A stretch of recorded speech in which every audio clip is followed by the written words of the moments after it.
Doctor Mohammad Yunus এখন কিন্তু তিনিও ব্যর্থ হওয়ার পথে। দুটো পয়েন্টে আগুন লাগছে, মধ্যখানে আগুন লাগে না। একটা জায়গায় আগুন লাগলে তার আশপাশে আগুন ছড়াবে। এদিকে এইসব পরিস্থিতি স্বাভাবিক করতে দেশে আসছে শেখ হাসিনা। ডক্টর ইউনূস এখন ব্যর্থ হয়ে যাওয়ার রাস্তা খুঁজছেন। ইউনূস সরকারের সামনে একটা বড় ধরনের বিপদ কিন্তু অপেক্ষা করছে। নানান চক্রান্ত তো আছেই, তবে আমার মনে হয় যে এই ধরনের সিদ্ধান্ত তখন ইউনূস সরকারের উচিত এটার বিপরীতে পাল্টা সিদ্ধান্ত নেওয়া। বাংলাদেশটা মনে হয় যেন হায়নাদের দখলে চলে গেছে। দেশের মানুষের জীবনে নিরাপত্তা নাই, শান্তি নাই। তাহলে বাংলাদেশের ভবিষ্যতের কোনো প্রজন্ম আমাদের ক্ষমা করবে না। বাংলাদেশ এখন পুরোপুরি মুঠোর মধ্যে চলে এসছে বললে ভুল হবে। তারা কবজার মধ্যেই থাকতে চাইছে। এবার বাংলাদেশের সেনাবাহিনী ইউনূস প্রশাসনকে টুপি পরিয়ে গতকাল উপদেষ্টা আসিফ ও নাহিদের সচিবালয়ে আগুন লাগার ঘটনাকে কেন্দ্র করে দেশে তৈরি হয়েছে নতুন এক ষড়যন্ত্রের অধ্যায়। তবে এই ষড়যন্ত্রকে রুখে দিতে ইতিমধ্যে বিএনপি যুগ্ম মহাসচিব রুহুল কবির রিজভী জানিয়েছেন, এগুলো সবকিছুই একটি সাজানো গোছানো ষড়যন্ত্র। গণ অভ্যুত্থানের পর আইন, প্রশাসন, ব্যবসা বাণিজ্য, শিক্ষা, চাকরি কোনো দিক দিয়ে কিন্তু বাংলাদেশের উল্লেখযোগ্য কোনো উন্নতি চোখের সামনে আসেনি। তাই মোহাম্মদ ইউনূসের কাছে বাঁচার এখন একটাই উপায়, অন্তত সম্মান বাঁচানোর একটাই উপায়। যদি হাসিনাকে ফিরিয়ে নিয়ে আসা যায়, তাহলে হয়তো তিনি যে কথাগুলো বলেছেন সেই কথাগুলোর মান একটু শেষ পর্যন্ত থাকবে। বাংলাদেশকে 6 টুকরো করার পরিকল্পনা। আমাদের ছোট্ট একটা দেশ, আমরা 6 টুকরো হলে থাকি বলেন? ধরে ফেলি সচিবালয় আগুনের মূল কালপ্রিটকে। আমরা তার পরিচয় আপনাদের জানাবো। ভারতকে কাঁদিয়ে এবার বন্ধুত্বের পরম্পরা মেনেই ভারত সরকার হাসিনাকে দিনের পর দিন এভাবে প্রশ্রয় দিয়েছেন, এখানে স্থান দিয়েছেন এবং অন্য দেশের প্রধানমন্ত্রীকে যেরকম অতিথি আপ্যায়নে রাখা হয়, সুরক্ষা দেওয়া হয়, ঠিক সেরকমই সুরক্ষা অন্তত ভারত সরকার শেখ হাসিনাকে দিয়েছেন। আপনি চেয়ার থেকে নামেন, আমার চ্যালেঞ্জ নেওয়া লাগবে না। বাংলাদেশের 18 কোটি মানুষ আপনার বিপক্ষে চ্যালেঞ্জ নেবে। ওই দিন আপনার কুকীর্তিগুলা তুলে ধরবে। বাংলাদেশের থেকে চলে আসা প্রধানমন্ত্রী শেখ হাসিনা তার দেশে ফেরা। দেশের মধ্যে অনেক অস্বাভাবিক কার্যকলাপ হচ্ছে, অনেক অস্বাভাবিক পরিস্থিতি তৈরি হয়েছে। আপনারা সবাই জানেন গতকাল কিন্তু সচিবালয়ের মধ্যে আগুন লেগেছে এবং এইটা নিয়ে অনেক তথ্য বর্তমানে সামাজিক যোগাযোগ মাধ্যমে ভাইরাল হয়েছে। এখন এটা আমরা কি শুনতে পাচ্ছি যে এইসব পরিস্থিতি স্বাভাবিক করতে নাকি শেখ হাসিনা আসছে। দর্শক শ্রোতা, এইসব বিষয়ে আমরা পর্যালোচনা করে অনেক তথ্য পাই এবং ভিডিও পাই, সেইগুলা কিন্তু এক এক করে আপনাদের সামনে তুলে ধরবো। ভিডিওটা কিছুটা লং হবে কিন্তু অনেক তথ্য জানতে পারবেন এই ভিডিওর মাধ্যমে। অন্যদিকে বাংলাদেশের সাধারণ মানুষ এবং নেতাকর্মীরা বলতেছে এই আগুনটা নাকি আওয়ামী লীগ কর্মীরা লাগিয়েছে বা শেখ হাসিনার লোক দিয়ে সে এই আগুনটা লাগিয়েছে। এখন এইটার সর্বশেষ সমাধান হয়। আপনাদেরকে আমি আবারও বলতেছি, আপনারা সম্পূর্ণ ভিডিও দেখবেন এবং ভিডিও শেষে আপনাদের মন্তব্য করবেন। চলুন আমরা এই গুরুত্বপূর্ণ বিষয়গুলো দেখে আসি। কেউ কেউ বলছেন যে বাংলাদেশ তাহলে কতটা নিরাপদ, যেখানে ভারতের সাথে আমরা যুদ্ধ করতে চাচ্ছি। দেশের হৃৎপিণ্ড হিসাবে খ্যাত আমাদের সচিবালয়, সেই সচিবালয়ের খুবই স্পর্শকাতর কিছু কক্ষে আগুনের ঘটনা। আর সেই ঘটনায় প্রশ্ন অনেকগুলো সামনে এসেছে, বিশেষ করে একটা কুকুরের পোড়া দেহ। এরপর হচ্ছে এখানে সিসিটিভি ফুটেজ ছিল। আমরা অনেক ধরনের তথ্য পাচ্ছি। কেউ কেউ বলছেন যে সিসিটিভি অকার্যকর ছিল। মাঝখানে একটা ট্রাক কোথা থেকে ঢুকলো, একজন মানুষকে চাপা দিয়ে চলে গেল। কেউ কেউ বলছেন যে আগুন নেভাতে প্রয়োজনের তুলনায় অনেক বেশি সময় লেগেছে। নানান ধরনের প্রশ্ন, পাল্টাপাল্টি কাউন্টার আছে। আওয়ামী লীগের ফেসবুক পেজে দাবি করা হয়েছে যেখানে অনেক কিছু ইচ্ছাকৃতভাবে এই সরকার আগুন দিয়েছে। আবার সরকারের যারা উপদেষ্টা এবং সমর্থকরা তারা বলছেন শেখ হাসিনা এবং তার পরিবারের নামে যখন দুদকের দুর্নীতির অনুসন্ধানের কাজ শুরু হয়েছে, এই মন্ত্রণালয়গুলোতে অনেক ধরনের নথি ছিল যেগুলো পুড়িয়ে দেওয়া হয়েছে। কোনো দুর্ঘটনা নাকি কোনো পরিকল্পিত ঘটনা, এ নিয়ে চলছে তোলপাড়। আর এর মাঝখানেই সচিবালয়ের অগ্নিকাণ্ডের ঘটনায় অন্তর্বর্তী সরকারের প্রধান উপদেষ্টা ডক্টর মোহাম্মদ ইউনূসের সভাপতিত্বে একটি জরুরি সভা অনুষ্ঠিত হয়েছে। কি চলছে পর্দার অন্তরালে? কারা সেই কাহিনীবাজ? নানান ধরনের প্রশ্ন। তো এর মাঝখানে আমরা দেখলাম যে প্রথম যে তদন্ত কমিটিটি গঠন করা হয়েছিল সেই কমিটিকে বাতিল করে আবার নতুন কমিটি গঠন করা হয়েছে। 7 দিনের তদন্ত প্রতিবেদনের ইস্যুটা আবার পরিবর্তন হয়েছে। নতুন করে এই সভায় যেই ঘটনা হয়েছে সেই ঘটনা তদন্তে স্বরাষ্ট্র মন্ত্রণালয়ের জ্যেষ্ঠ সচিবকে প্রধান করে একটা উচ্চ পর্যায়ের কমিটি গঠন করেছে ডক্টর মোহাম্মদ ইউনূসের বিশেষ নির্দেশনায়।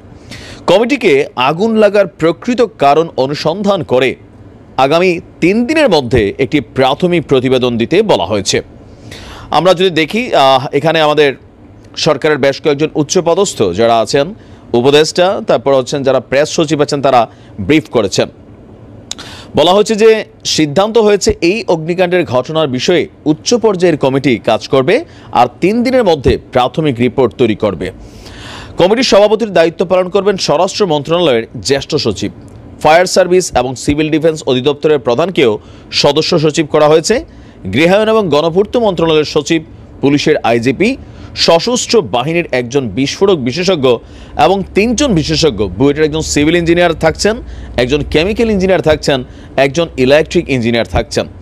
এই কমিটিটি বিস্ফোরণের প্রকৃত কারণ, উৎস খুঁজে বের করে 3 দিনের মধ্যে এই প্রতিবেদনটি দিবে। এখানে আমরা যদি দেখি যে নানান প্রশ্ন বিভিন্ন জায়গা থেকে আসছে যে সচিবালয়ে লাগা আগুন নেভাতে কেন এতটা সময় লেগেছে। প্রধান ফটক দিয়ে ঢোকার পরপরই আমরা দেখেছি যে আপনার 7 নম্বর ভবনের চারপাশে ছড়িয়ে ছিটিয়ে আছে জানালার ভাঙা গ্লাস, ভবনের চারদিকে ফায়ার সার্ভিসের ছিটানো পানি। আর আমরা আরেকটু যদি দেখি, ফায়ার সার্ভিসের একাধিক সদস্য বলছেন আগুন নেভাতে গিয়ে তারা পদে পদে প্রতিবন্ধকতার মুখে পড়তে হয়েছিল। সচিবালয়ের ফটক দিয়ে ফায়ার সার্ভিসের গাড়ি ভেতরে ঢোকাতে বেশ বেগ পেতে হয়েছে। আর ফায়ার সার্ভিসের 2টি টিম আপনার কাজ করেছে। আর যদি আমরা বলি যে সচিবালয়ে ঢোকার মোট ফটক হচ্ছে 5টি, তবে ফায়ার সার্ভিসের গাড়ি ঢোকার ফটক আছে 2টি। ওই 2টি ফটক দিয়েও ফায়ার সার্ভিসের বড় গাড়িগুলোকে ঢোকাতে সমস্যা হয়েছে। আর আমরা যতদূর শুনেছি যে একটা গেট সম্ভবত ভাঙা হয়েছে এই গাড়িটাকে ঢুকাতে এবং বের করতে। তো আমাদের স্বরাষ্ট্র উপদেষ্টা বলছেন নাশকতা কিনা, যেটা নিয়ে সবচেয়ে বেশি আলোচনা চলছে, সেটা এই মুহূর্তে বলা যাবে না। জনমনে যে প্রশ্ন বা বিভিন্ন জায়গা থেকে প্রশ্নগুলো উঠেছে সেটা তদন্তের পরই আপনার জানা যাবে। তো সচিবালয়ে লাগা আগুনটা 6 ঘন্টা যাবৎ কেন চললো? আচ্ছা, যাই হোক, এখানে অনেকগুলো প্রশ্ন এসেছে। তবে সবচেয়ে বড় প্রশ্ন, এই রাষ্ট্রের হৃৎপিণ্ড হিসাবে খ্যাত সচিবালয় যদি নিরাপদ না হয়, আবার ধরেন আগুন লাগতেই পারে। তো ফায়ার সার্ভিস কমিটি যারা আছেন তাদের একটা বক্তব্য ছিল যে রুমগুলোতে এত বেশি ইন্টেরিয়র ছিল, দাহ্য পদার্থের কারণে আগুনের তীব্রতা বেড়ে গেছে। আবার বেশ কিছু ছবি ভাইরাল হচ্ছে যে একই সাথে উপদেষ্টা নাহিদ এবং আসিফের অফিসে হঠাৎ করেই আগুন জ্বলে উঠল। আর সচিবালয়ের এই 7 তলায় বা 8 তলায় কিভাবে এই কুকুর গেল, এখানের নৈশ প্রহরীরা কোথায় গেল, গোয়েন্দা কোনো রকম তথ্য রিপোর্ট কেন ছিল না, নানান কিছু বলা হচ্ছে। এটা পারসেপশন যে নাশকতা। তবে কে করেছে এই নাশকতা সেটা আগামী 3 দিন আমাদেরকে গুনে গুনে অপেক্ষা করতে হবে। সেনাবাহিনী এবং সেনাপ্রধান জেনারেল ওয়াকারুজ্জামানকে মোহাম্মদ ইউনূসের থেকে মুখ ফিরিয়ে নিয়ে শেখ হাসিনার দিকে মুখ ঘোরালেন। এই প্রসঙ্গটি নিয়ে আলাপ করবার কারণ আছে। আপনারা নিশ্চয়ই নানাভাবে আলামত বুঝতে পারছেন। আলামতটি হচ্ছে যে সেনাবাহিনী এই মুহূর্তে মাঠে আছে এবং ম্যাজিস্ট্রেসি পাওয়ার নিয়ে, বিচারিক ক্ষমতা নিয়ে মাঠে আছেন। কিন্তু সেনাবাহিনী চাইলে একজন অপরাধীকে কারো কোনো অনুমতি ছাড়াই গ্রেপ্তার করতে পারেন, গ্রেপ্তার করে আইনের আওতায় আনতে পারেন, সেই পাওয়ার নিয়ে আছে। সাধারণ সময়ে সেনাবাহিনীকে বিভিন্ন কাজে যখন আইন শৃঙ্খলা রক্ষায় মাঠে নামানো হয়, সে সময় কিন্তু এই পাওয়ারটি থাকে না এবং কোনো না কোনো একজন ম্যাজিস্ট্রেট প্রশাসনের অনুমতি সাপেক্ষে, প্রশাসনের সহায়তা সাপেক্ষেই সেনাবাহিনী অ্যারেস্ট করেন, গ্রেপ্তার করে আইনের আওতায় আনেন, প্রশাসনকে সহযোগিতা করেন। এখন কিন্তু সহযোগিতা নয়, নিজেরাই বলা যায় আইনি ক্ষমতায়, গ্রেপ্তার, অপরাধ প্রতিরোধের ক্ষমতায় আছেন। কিন্তু সেনাবাহিনীকে কিভাবে দেখছেন আপনারা? সারা বাংলাদেশে অপরাধের সয়লাভ। সেনাবাহিনী কি মনে হচ্ছে যে ক্রিয়াশীল আছে? হ্যাঁ, ক্রিয়াশীল আছে, নিয়ম রক্ষার ক্রিয়াশীলতা আছে। তবে ফুল ফেজে যদি ক্রিয়াশীল থাকতো সেনাবাহিনী, তাহলে বাংলাদেশের এই মুহূর্তে যে অপরাধের স্বর্গরাজ্যটা হয়ে আছে সেটি হয়ে থাকতো না। চাঁদাবাজি, দখলবাজি এগুলো হতো না। সেনাবাহিনী খানিকটা নিষ্ক্রিয় অবস্থাতে আছে, তারা জাস্ট মাঠে আছে, ওয়াচ করছে, দেখছে কি ঘটছে। তবে তারা কোনো অপরাধের, বড় ধরনের অপরাধের সন্ধান পেলে কিন্তু সাথে সাথে অ্যাকশনেও যাচ্ছে, বড় ধরনের গুরুতর অপরাধ হতেও দিচ্ছে না, এটি বলতে হবে। সাথে একই সাথে বলতে চাই যে বাহিনী প্রধান, সেনা প্রধান জেনারেল ওয়াকারুজ্জামান, তিনি মোহাম্মদ ইউনূসের সাথে কি সম্পর্কের অবনতি হয়েছে কিংবা এই সরকারের সাথে এই সম্পর্কের অবনতি হয়েছে? আমি একটি আলামতের কথা বলি। এই সরকারটি যখন গঠিত হলো ঠিক তার 1.5 মাস পরে গত সম্ভবত 23 সেপ্টেম্বর 8 অগাস্ট এই সরকার শপথ গ্রহণ করলো, সরকার গঠন করলো। 23 সেপ্টেম্বর রয়টার্সকে দেওয়া একটি সাক্ষাৎকারে সেনাপ্রধান বলেছিলেন যে কিছু কথা বলেছিলেন, আমি সেগুলো একটু বলি। ঢাকায় তার দপ্তরে রয়টার্সের সাথে এক সাক্ষাৎকারে সেনাপ্রধান বলেন যে আগামী 18 মাসের মধ্যে নির্বাচন হতে পারে, সেজন্য যে কোনো পরিস্থিতিতে অন্তর্বর্তী সরকারকে সহযোগিতা করবেন বলে জানিয়েছেন সেনাবাহিনী প্রধান জেনারেল ওয়াকারুজ্জামান। সেনাপ্রধান আরো বলেন, আমি তাকে সমর্থন করব পরিস্থিতি যাই হোক না কেন, যেন তিনি তার কাজ সম্পূর্ণ করতে পারেন। 1 থেকে 1.5 বছরের মধ্যে গণতান্ত্রিক প্রক্রিয়ায় উত্তরণ হওয়া উচিত, তবে এ সময় ধৈর্য ধরার প্রয়োজনীয়তার উপর জোরও দেন তিনি। এই অগ্নিকাণ্ড তারা ঘটিয়েছে। আমরা বারবার করে বলেছি, এই হাসিনার দোসর খুনিদের যদি আপনারা অতি দ্রুত বহিষ্কার না করেন, চাকরি থেকে না সরান, তাহলে কিন্তু এরা ভয়ঙ্কর রূপে এই দেশকে বিপদে ফেলার জন্য এরা কিন্তু চেষ্টা করবে এবং ষড়যন্ত্র অব্যাহত রাখবে। হয়েছেও তাই, বারবার আমরা বলেছি, কিন্তু এরা শুনে নাই। আর এই না শোনার কারণে আজকে তাদের এই পরিণতি আরো ভুগবে। এই উপদেষ্টা পরিষদ এবং ডক্টর মোহাম্মদ ইউনূসের সরকার আরো খেসারত দিতে হবে এদের ভয়ঙ্কর ভাবে। আমাদের কথা শুনবেন না, শুনবেন ওই আওয়ামী লীগের কথা। আওয়ামী দোসরদের প্রমোশন দিয়ে বড় বড় চেয়ারে বসাবেন, তো তারা কি করবে? আপনাকে চুমা দিবে, আপনাকে স্যালুট দিবে, এটা ভাবছেন? আপনাদের এই খামখেয়ালি আর ব্যাককলির কারণে আজকে এই ভয়ঙ্কর অবস্থা। সচিবালয়ে টার্গেট করে আসিফ এবং নাহিদের অফিসে তারা আগুন দিয়েছে পরিকল্পিতভাবে। চিন্তা করতে পারেন এটা কখনোই মানে একটা স্বাভাবিক আগুন? কোনোভাবেই এটা বিশ্বাসযোগ্য বা বিশ্বাস করার মতন অবস্থা? বলেন তো। একাধিকবার এই সরকারকে আমরা বলেছি, এই খুনি, এই হাসিনার দোসর, এই রয়ের এজেন্টদের বহিষ্কার করে কারাগারে পাঠান। যাদের জায়গা কেরানীগঞ্জ কারাগারে হওয়ার কথা, তাদেরকে কারাগারে না পাঠিয়ে এরা বরঞ্চ প্রমোশন দিয়ে বড় বড় চেয়ারে বসায়, প্রমোশন দেয়, বড় বড় পদে বসায়। এরা মনে করে আওয়ামী দোসরদের বড় বড় চেয়ারে বসালে আমাদের স্যালুট দিবে, আমাদের নমনম করবে, পূজা করবে। আর আজকে তারা আগুন পূজা করছে আপনাদের। খান, আগুন পূজা খান। তাদের উদ্দেশ্য পরিষ্কার, তারা হাসিনার কোনো আলামত বাংলাদেশে রাখবে না। আওয়ামী লীগের চুরি, ডাকাতি, টাকা পাচারের কোনো আলামত এই সচিবালয়ে তারা রাখবে না, সব পুড়িয়ে দিয়েছে। আমি তো আশঙ্কা করছি তারা আরো ভয়াবহ আগুন লাগাবে এই সচিবালয়ে। আমার একাধিক বক্তব্য আছে। গতকাল রাতে 9টার দিকে একটা লাইভ করেছিলাম। আমার লাইভে অনেকেই গালিগালাজ করেছেন। আমি বলেছি এই আওয়ামী দোসররা জানুয়ারি ফেব্রুয়ারিকে টার্গেট করে এই সরকারকে বেকায়দা ফেলা এবং এই সরকারকে উৎখাত করার একটা ষড়যন্ত্র করছে। গতকাল রাতেই করেছি, আমার লাইভটি এখনো আছে, দেখেন আমার এই পেজেই। তখন অনেকে আমাকে গালিগালাজ করছে, আপনি বেশি বুঝেন, পণ্ডিত, ইত্যাদি ইত্যাদি। রাত 9টার দিকে লাইভ করেছি, আর ভোর 4টার দিকে এরা আগুন লাগিয়ে দিয়েছে। কয়েক ঘন্টার ব্যবধানে আমার কথা সত্য হয়েছে, মাত্র কয়েক ঘন্টা। আমি বলেছি এই জানুয়ারি ফেব্রুয়ারিকে টার্গেট করে তারা ইতিমধ্যেই ওয়ার্ম আপ করতেছে। ওয়ার্ম আপ আপনারা জানেন না যে কোনো খেলার আগে খেলোয়াড়রা ওয়ার্ম আপ করে, প্রস্তুতি নেই? ঠিক একইভাবে সারা বাংলাদেশে এই যে গুপ্ত হত্যা, যেখানে সেখানে সমন্বয়কদের হত্যা করছে, কোপাচ্ছে জনগণকে, এগুলো তাদের সিমটম। তারা অলরেডি শো করছে, দেখাচ্ছে যে আমরা প্রস্তুতি নিচ্ছি।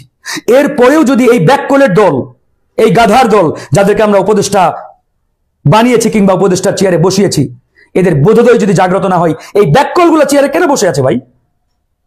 আমার তো প্রচন্ড মেজাজ খারাপ এদের দেখে। এরকম অর্থ ব্যক্তিরা কিভাবে এই চেয়ারে বসে আছে? সচিবালয়ের আগুনটা দেখে রীতিমতো আমি হতবাক। আমি খোঁজ করলাম, আসিফও বলল যে আমরা 4000-এর মতো হাসিনার দুর্নীতিবাজ, করাপ্টেড আমলাদের তালিকা করেছিলাম, এবং এই তালিকা করা হয়েছিল স্থানীয় সরকার মন্ত্রণালয়ের মাধ্যমেই। এবং তারা এই তালিকার দায়িত্বে যে দপ্তরে ছিল, ঠিক সেই দপ্তরকে টার্গেট করে তারা জ্বালিয়ে দিয়েছে, পুড়িয়ে দিয়েছে। আমি ভিডিওগুলো দেখলাম, কি অবস্থা, ভয়ঙ্কর অবস্থা ভিতরে। পুরো মন্ত্রণালয় একবারে জ্বলে পুড়ে ছারখার হয়ে গেছে। কোনো ডকুমেন্টস তারা রাখে নাই। সিসিটিভি ফুটেজ সেটাও জ্বালিয়ে পুড়িয়ে দিয়েছে। সিসিটিভির একটা ভিডিও পাবেন না, কারণ এটা পরিকল্পিত, তারা আগেই সব কাম সারা। আর এই দায়ভার এই ব্যাককল উপদেষ্টাদের, এদের কারণে এটা ঘটেছে। আমি তো বলছি এদের প্রাপ্য ছিল এটা, এরা এটার প্রাপ্য ছিল। আমাদের কথা শুনে না, শুনে কার কথা? ওই ভুট্টুর মতো। তাই ঘটছে আজকে। বারবার বলেছি আমরা, বারবার, যে আওয়ামী দোসরদের সরান, চতুর্দিকে আপনারা আওয়ামী দোসরদের বসিয়ে রেখে নতুন বাংলাদেশের স্বপ্ন দেখছেন। ইটস অ্যাবসলিউটলি রং। কোনোভাবে এটা হবে না, সম্ভব না। কাল সাপকে দুধ কলা দিয়ে কখনো বসে আনতে পারবেন? আপনি কাল সাপকে সামনে এনে দুধ দিচ্ছেন, কলা দিচ্ছেন, আর বলছেন আমাকে ছবল মারিও না, স্যালুট দাও। কোনোভাবেই সম্ভব? তা আওয়ামী লীগ আর আওয়ামী লীগের দোসররা তো কাল সাপ। আর এই সরকার মনে করছে এদেরকে দুধ কলা দিয়ে বোধহয় প্রমোশন দিলে, বড় বড় চেয়ারে বসালে এরা আমাদের স্যালুট দিবে। What is stupid! এই সরকারের মাথায় এই ন্যূনতম ঘেলু নেই? ব্যাককলের দলেগুলা উপদেষ্টা পরিষদে বসে আছে। সারা বাংলাদেশে কি শুরু হয়েছে আজকে দেখতে পাচ্ছেন না? এরপরেও এরা কিভাবে মানে এই আওয়ামী দোসরদের বসিয়ে রেখেছে, প্রমোশন দিচ্ছে কিভাবে? দেশপ্রেমিক মানুষের তো ভাব নাই। ডক্টর মোহাম্মদ ইউনূসকে উনি চেয়ারে বসার 9 দিনের মাথায় যখন আমাদের ডাকলেন, সেই মিটিং এ বলেছিলাম আপনি 6 লাখ তরুণকে পুলিশ এবং ডিফেন্সে নিয়োগ দেন। 2 লাখ পুলিশে নেন, 2 লাখ প্রশাসনে নেন, এবং 2 লক্ষ আর্মি, নৌবাহিনী, বিমান বাহিনীতে নিয়োগ দেন। এক অর্ডারে নেন। আজকে যদি 2 লাখ পুলিশ বাহিনীতে আমরা ঢুকাইতাম সেই আগস্ট মাসে, 4 মাসে তারা ট্রেনিং নিয়ে আজকে এসআই হয়ে যাইতো, কিংবা থানার ওসির দায়িত্ব নেওয়ার মতো তারা অলরেডি যোগ্য হয়ে যাইতো। কারণ এরা তো দেশপ্রেমিক ভাই, ক্যাপাবল। 2 মাসের ট্রেনিং দিয়ে তাদেরকে আপনি কাজে লাগাতে পারবেন। তারা করে নাই। তারা কি করেছে জানেন? আওয়ামী খাস এজেন্ট যারা, এদেরকে প্রমোশন দিয়ে বড় বড় চেয়ারে বসিয়েছে। খুনিদের এরা প্রমোশন দেয়, চেয়ারে বসাই।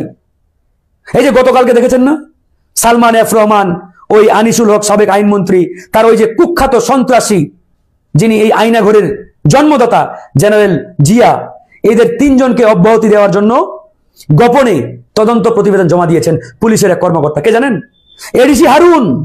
যে হারুন অসংখ্য ছাত্র শিবিরের ভাইকে ক্রস ফায়ার দিয়েছে, গুলি চালিয়েছে বিএনপির মিছিলে প্রকাশ্যে। সেই হারুনকে বহিষ্কার তো দূরে থাক, ভালো জায়গায় সেফ জোনে রেখেছে, সেফ জোনে। আর সেই হারুনের বান্ধবী, অনেকেই গার্লফ্রেন্ড বলে, সানজিদা, সেই সানজিদাই এই গোপন প্রতিবেদনটি জমা দিয়েছে হারুনের নেতৃত্বে। চিন্তা করে দেখেন এই স্টুপিডের দলকে আমরা কি বলবো? স্বরাষ্ট্র উপদেষ্টা হোয়াট স্টুপিড, কাজ কি তার? এই আওয়ামী দোসরদের গ্রেপ্তার না করে প্রমোশন দিচ্ছেন, বড় বড় চেয়ারে বসাচ্ছেন, তো তারা চুমা দিবে আপনাদের? এই কাজগুলো বললে আমরা খারাপ, আমরা এটা। আর আজকে সচিবালয়ে এই যে ভয়ঙ্কর আগুন, চিন্তা করে দেখেন, একটা আলামত নাই, সব আলামত পুড়িয়ে দিয়েছে, পুড়িয়ে দিয়েছে।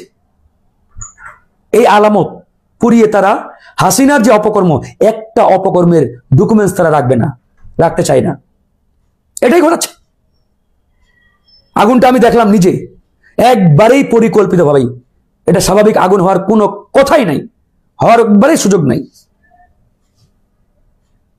কয়েকদিন আগে সেখানে বিক্ষোভ করছে আমলারা। মানে এত এত সিমটম থাকার পরেও, দেখার পরেও এদের বোধোদয় জাগ্রত হয় না।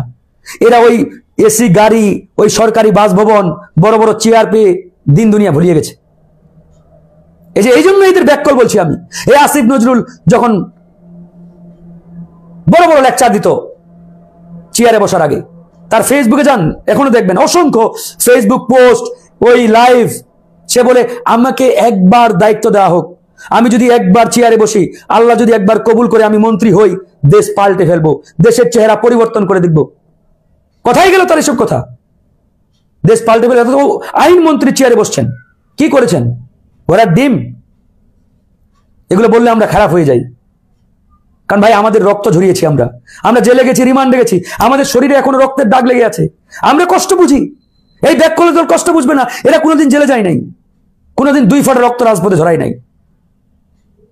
বিনা ত্যাগে আজকে উপদেষ্টা, বিনা ত্যাগে আজকে সরকারের মন্ত্রী। এরা কি বুঝবে দেশের কষ্ট? কি বুঝবে আমাদের শহীদ ভাইদের কষ্ট? বিনা ত্যাগে, বিনা রক্ত, বিনা পরিশ্রমে আজকে মন্ত্রী চেয়ারে বসছে।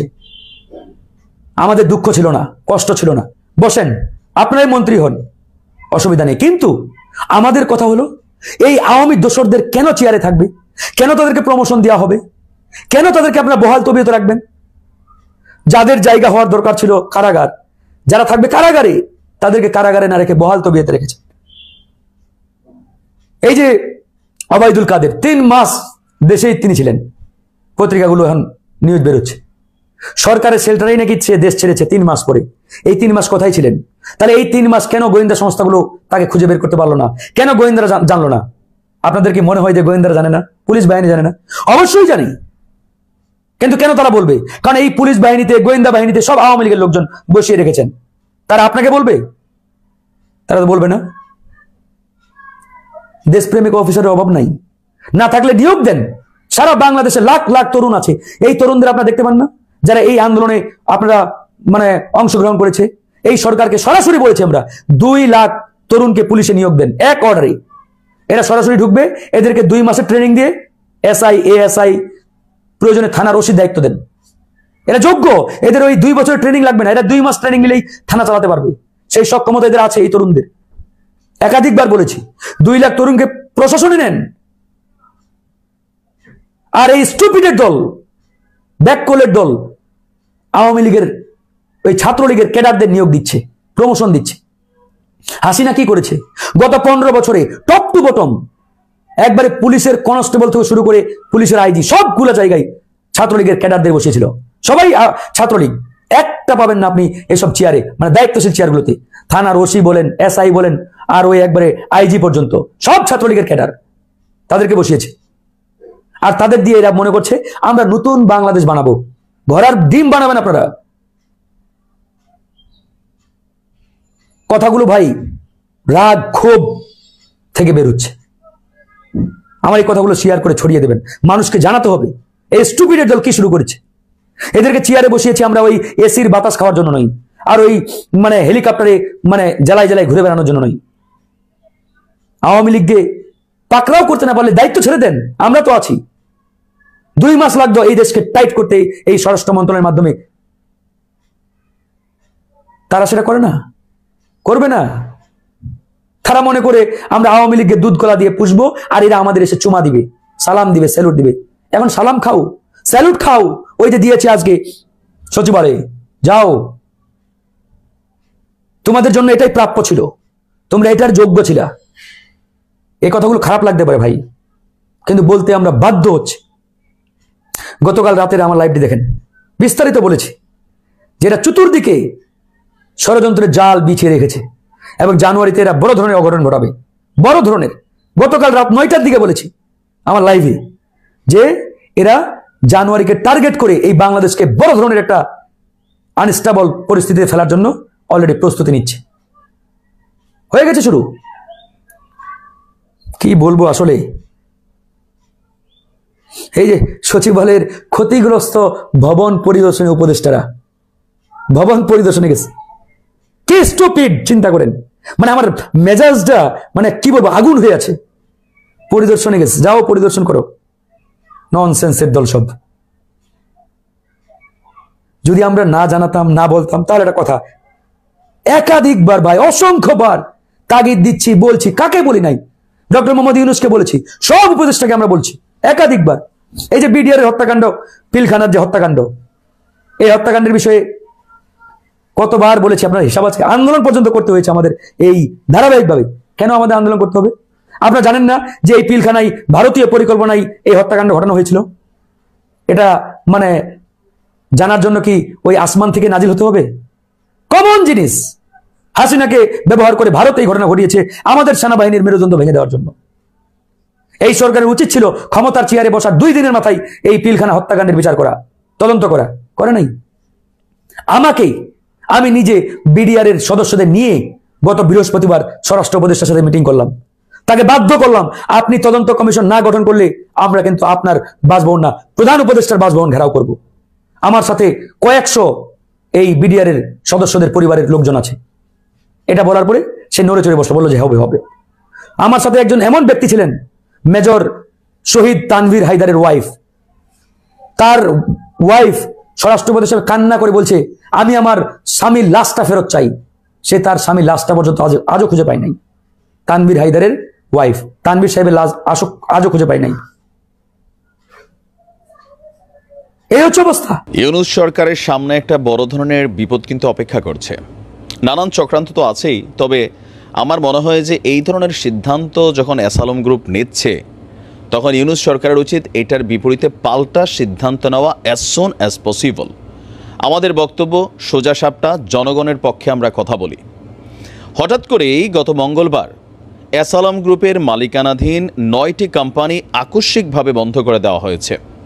এখন অ্যাসালম গ্রুপ তাদের ব্যক্তি মালিকানাধীন প্রতিষ্ঠান 9টা বন্ধ করে দিছে, এতে আমাদের সমস্যা হওয়ার কথা তো আর না, তাই না? কিন্তু হচ্ছে কোথায়? এই প্রতিষ্ঠানগুলোতে প্রায় 10,000-এর বেশি মানুষ তারা কর্মরত আছেন। এখন আমরা যতদূর জানি, ব্যাংক লুটপাট, বিভিন্ন ইস্যুতে অ্যাসালমের বিরুদ্ধে অনেক অভিযোগ আছে, আর যেগুলো নিয়ে অলরেডি দুদক মামলা করেছে, তদন্ত চলছে। অ্যাসালম আবার আন্তর্জাতিক আদালতেও মামলার হুমকি ধামকি দিচ্ছেন। এরই মাঝখানে হঠাৎ করে কর্তৃপক্ষের একটা নোটিশে 9টা কারখানা আকস্মিক বন্ধ হয়ে যাবার পরে এই প্রতিষ্ঠানগুলোতে চাকরিরত এই যে 10,000 মানুষ, তারা আসলে কোথায় যাবে? শ্রমিক, কর্মচারী প্রত্যেকেই চোখে সর্ষে ফুল দেখছেন, কারণ এই মুহূর্তে এত হাজার মানুষ কর্মসংস্থানহীন হওয়ার কারণে সরকারও বিপদে পড়তে যাচ্ছে। এমনিতেই বাংলাদেশের বিভিন্ন জায়গা আওয়ামী লীগ সরকারের মালিকানাধীন অনেক প্রতিষ্ঠানগুলো লুটপাট হয়েছে, আবার অনেকগুলো বন্ধ হয়ে গেছে, আবার অনেকে পলাতক আছেন। তো এই কোম্পানিগুলোতে কর্মরত মানুষগুলো তারা কিন্তু নানানভাবে কর্মহীন হয়ে পড়েছেন। এখন হঠাৎ করে এই যে সিদ্ধান্তটা বলা হচ্ছে যে সরকারকে আসলে চাপে ফেলতে এই অ্যাসালম গ্রুপকে এমন সিদ্ধান্ত নিয়েছেন। নাম প্রকাশ না করে গ্রুপের কর্মকর্তারা বলছেন যে কাঁচামালের সংকটে তারা কারখানা বন্ধের সিদ্ধান্ত নিয়েছেন। তবে শ্রমিকদের দাবি যেটা, আমরা সেটাকেই সত্য হিসেবে ধরে নিতে হবে। শ্রমিকরা বলছে না, এখানে কাঁচামালের তেমন কোনো সংকট ছিল না। সাধারণত সংকটে পড়া শিল্প প্রতিষ্ঠান ক্রমান্বয়ে বন্ধ হওয়ার দিকে যায়, যে কাঁচামাল নাই, আস্তে আস্তে উৎপাদন কমে, ধাপে ধাপে যখন একদম কাঁচামাল সংকটে থাকে তখনও তো একটা প্রতিষ্ঠান বন্ধ হতে পারে। কিন্তু অ্যাসালম গ্রুপের কারখানাগুলোর ক্ষেত্রে কিন্তু এমনটা দেখা যায়নি। 9টি কারখানা একই দিনে হুট করে বন্ধ হয়ে গেছে। ইভেন যারা শ্রমিক আছেন তারা একদম মানে নাম সহ প্রকাশ করে তারা বলছেন যে একদিন আগেও তাদের কোনো ধারণা ছিল না যে আগামীকালকে এই প্রতিষ্ঠানটা বন্ধ হতে পারে। ইভেন তাদের বেতন ভাতার বিষয়গুলো এখানে উপেক্ষিত আছে। আর এই মুহূর্তে পরিবার পরিজন নিয়ে বড় ধরনের সংকটে পড়ে গেছেন আমাদের শ্রমিক ভাইরা। কর্ণফুলী উপজেলার অ্যাসালম refined sugar industries limited Jalaluddin Bappi নামক একজন বলছেন যে তিনি 18 বছর ধরে শ্রমিক হিসেবে কাজ করছেন। প্রতিদিনের মতন গত মঙ্গলবার তিনি কারখানায় কাজ করতে যান। দুপুরে তার চোখ আটকে যায় নোটিশ বোর্ডে। তিনি দেখেন মানে বুধবার থেকে এই কারখানাটি অনির্দিষ্টকালের জন্য বন্ধ থাকবে। বেতন ভাতার কি হবে সে বিষয়ে নোটিশে কোনো ব্যাখ্যা নেই। এটি ছিল তার জন্য একটা মাথায় আকাশ ভেঙে পড়া টাইপের একটা কি বলে যে নোটিশ। শুধু জালাল নন, তার মতন 10,000 শ্রমিকের একই দশা। শ্রমিকদের প্রশ্ন, নোটিশ দিয়ে কারখানা অনির্দিষ্টকালের জন্য বন্ধ ঘোষণার আগে তাদের বেতন ভাতা সুরাহা করা উচিত ছিল।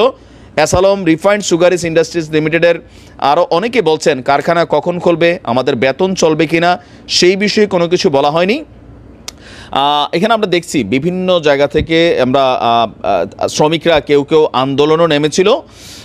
আর বলা হচ্ছে যে শ্রমিকদের দাবি যদি আপনার এটা করা হয় তাহলে 1 মাসের মধ্যে সবার ন্যায্য পাওনা পরিশোধ করতে হবে, জানুয়ারি থেকে ইনক্রিমেন্ট দিতে হবে, অবশ্যই সাধারণ ছুটি চলাকালে সব কর্মকর্তা কর্মচারীদের চাকরি বহাল রাখতে হবে। উৎপাদনের জন্য কাঁচামালের সংকট রয়েছে, কিন্তু আমরা দেখেছি গুদামে যথেষ্ট কাঁচামালের মজুত রয়েছে। শ্রমিকদের বক্তব্য এটা অস্বাভাবিক।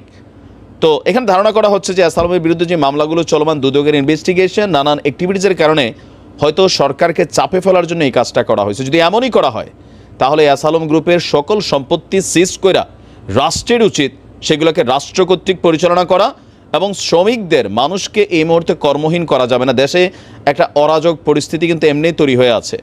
এই 10,000 লোক রাতারাতি কোথায় যাবে, কি খাবে?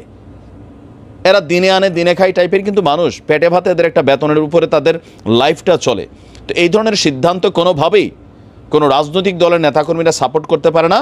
দিন শেষে বাংলাদেশের জনগণের জন্য আমরা কথা বলি, জনগণের ভালো মন্দ দুঃখ সুখ রাষ্ট্রের বুঝতে হবে। যদি আসালম এরকম সিদ্ধান্ত নিয়েই থাকে তারা যে কোনো কারণেই, বাট এটাতে একটা হিউজ জনগোষ্ঠী ক্ষতিগ্রস্ত হচ্ছে, সেই ক্ষেত্রে রাষ্ট্রের উচিত কিভাবে এটাকে সলিউশন করা যায় সেদিকে নজর দেওয়া, নয়তো সরকারের সামনে কিন্তু একটা মহা বিপদ আসবে।